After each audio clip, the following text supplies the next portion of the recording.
much for coming on and participating in our interview series, Career Combating Climate Change. So guys, just to give you a little bit of an introduction, me and Curro have actually met outside of work a few years ago in Saudi Arabia. So I did remember that he was in one way or another involved in the sustainable world.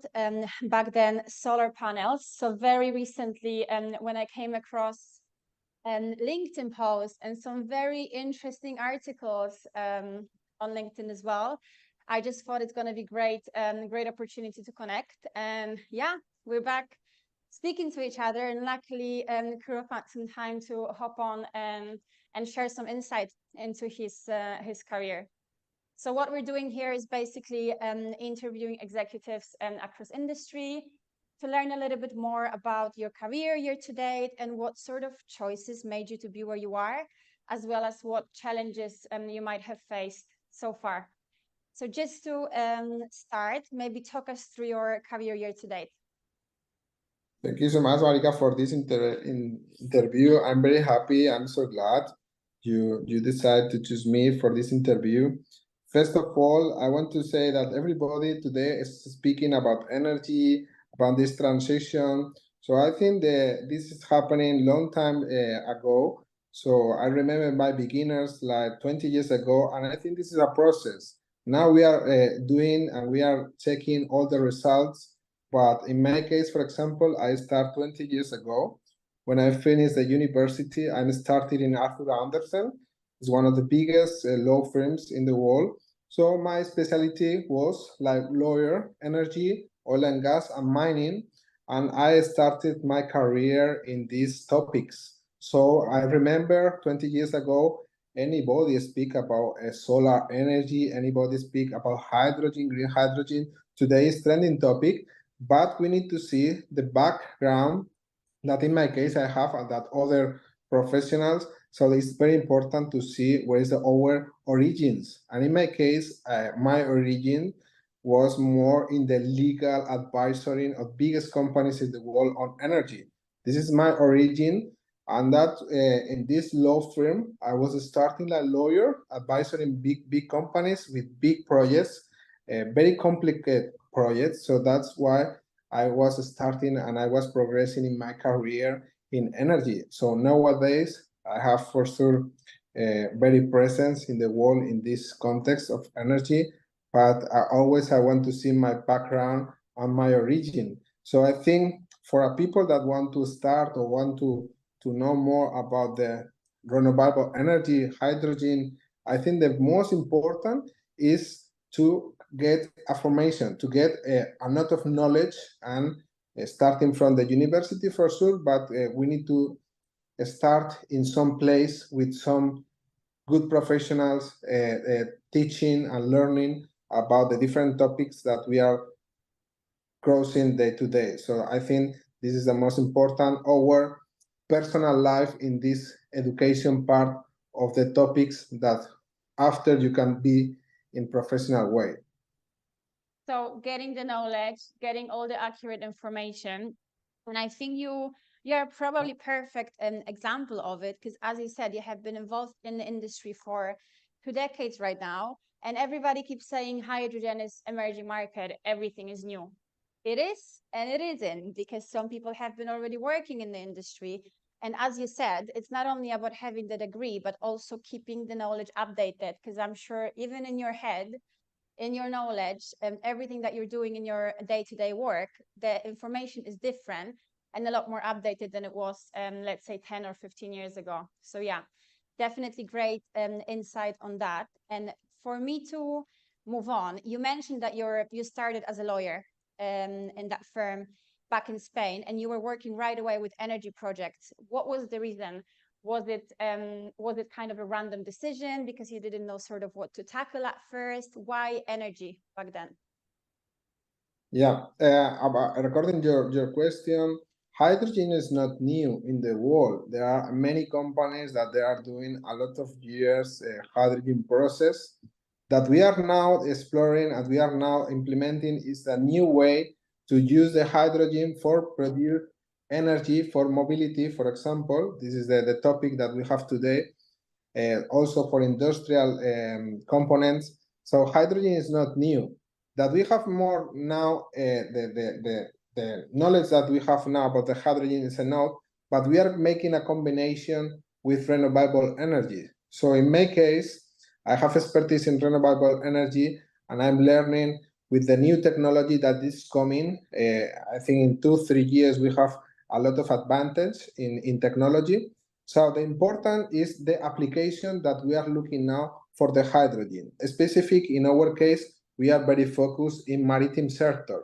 We're thinking that the first application in hydrogen, in green hydrogen, will be maritime sector with ammonia, with other new green fuels. So we are thinking this. Also, the industry will be implementing more the hydrogen, but it's not new. The technology is still changing, and we are thinking in 2-3 years we have new technology. So now is the moment that we need to push to change to this technology, to implement the hydrogen projects with more clarity to this industry or this mobility. In my case, I was in renewable energy 20 years, specific in solar, and one of the ways to produce green hydrogen is with the solar photovoltaic. So we combine the solar photovoltaic power plant with the electrolyzers, and we can produce this green hydrogen. The expertise for developers like us, we develop the projects and we take from our investors the capacity to develop the projects and to construction. The most challenge that we have is the technology, because there are not too much technology companies that they can offer this technology that is still in process to change. In the next 2, 3, 4 years will be a revolution. So I was decided to start in this market because I have this experience in solar and with the combination of the new technology of hydrogen, because in the end, all the process of administrative law or these rules are very similar. So we have this expertise and we are applied to the new technology, but it's very similar than solar, because solar is very big component in this power plant. So we decided to start in Europe, but today we are in many countries like Saudi Arabia, like UAE, US, Indonesia, Japan. So now it's clear that every world is thinking in hydrogen. And why is thinking in hydrogen? Of course, because it's a decarbonization way, but in the other hand, we are looking to produce energy with less cost. In the end, we need efficiency for the companies, and we are thinking that with this kind of production, not now, but in few years, with the new technology, we have the possibility to produce energy with less cost and with more protecting to the planet with emissions. Yeah. So you had belief and passion for this many years ago. Like you had that forward thinking, and you knew exactly, nobody knew, but you had an idea of what's going to happen and what direction it's going to go. So knowing this, starting with solar panels and photovoltaic, and right now working in hydrogen, and just like trusting your gut and the knowledge that you have, what would you say were like the biggest challenges or maybe like unexpected events in your career, in your professional career, maybe in last 3 to 5 years when you're working on hydrogen projects, that maybe you were not expecting? What were the biggest difficulties? Yeah, the biggest difficulty now is the technology. We have now some projects with the transportation of the hydrogen, because there is a high pressure, and we need to see how we can manage the hydrogen with high pressure. Especially, we need special tanks, and with the trucks, it's very difficult. This high pressure to the logistic is very complicated. So I think this is one of the challenges, the logistic for the transportation of the hydrogen. Still is studies about the blending to see if we can put in the gas pipeline the hydrogen. So we have the first challenge is the technology. I think this is the really first challenge that we have. But this has happened also with the solar panels. I remember 10 years ago, the solar panels are like 230 watts by panel, and today we have panels with 700 watts in the same space. So the technology changed completely in 10 years. So I'm sure that with hydrogen will be the same, exactly the same. We have biggest electrolyzers in 3, 4, 5 years with more capacity of production, with less consumption of water, with less capacity of solar power plant. So I think the first is the technology. And the problem is not there are too much companies in the world offering the quality in this technology. I'm sure that in the next years we'll be coming on other companies, but today we don't have. We have 3, 4 suppliers in the world, and they are completely full in the production. So they don't have a stock nowadays. Yeah. This is the problem for developers to get these electrolyzers. And in other case, it depends, of course, the context of the country. It's not the same one country or the other, but it's different technology, so they need to change the law, they need to review the law to according to the new permitting to this technology. So this is take time in all the countries. In European Union, also in US, we have these permittings that we need to review or check the law to accommodate to the new technology. So for sure, this is the other challenge about the law and how is the administrative way to develop the projects. And in the end, also is the mentality of the people. The people need to think what is happening in this revolution. People last year was thinking more in electrical cars, thinking that the electrical cars is the revolution, and maybe this is not the way. Maybe people need to think that you will go to the gas station and you don't put petrol, you put hydrogen. So this is the mentality that we need to create in the society for the people to thinking that the hydrogen is the new green fuel. So we need to speak, we need to teach the people what is happening with the hydrogen revolution. So this is other question. And in the end, the most important is the off-taker. Who is the buyer of this hydrogen? Because now people are speaking about a lot of projects, gigawatt of projects, but who is the buyer? Who is the user of this hydrogen? Is maritime sector? Is industrial sector? We need to have someone to take our hydrogen. So this is other challenge in the project to have good off-taker for solve the hydrogen. So this is, all, in my opinion, all the complex tasks that we need to resolve nowadays. Very complex because you basically mention and tackle every single aspect of hydrogen and supply chain here. So yeah, definitely very complex idea.